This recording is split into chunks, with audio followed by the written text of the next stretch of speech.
భారత ప్రజలమైన మేము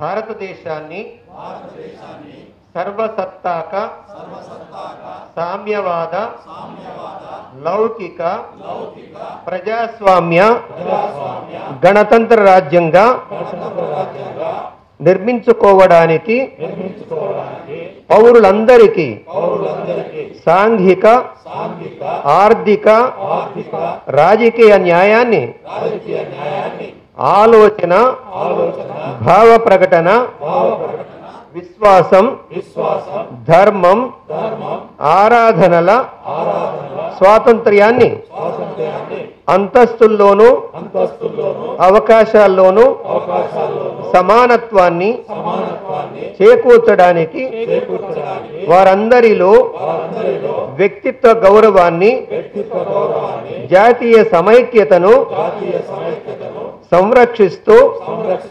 సౌభ్రాతృత్వాన్ని పెంపొందించడానికి మన ఈ రాజ్యాంగ పరిషత్తులో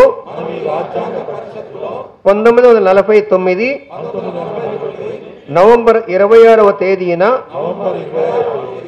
ఎంపిక చేసుకుని శాసనంగా రూపొందించుకున్న ఈ రాజ్యాంగాన్ని మాకు మేము సమర్పించుకుంటున్నాము. జై రాజ్యాంగం. రక్షించుకున్నాం భారత రాజ్యాంగాన్ని. రక్షించుకున్నాం భారత రాజ్యాంగాన్ని.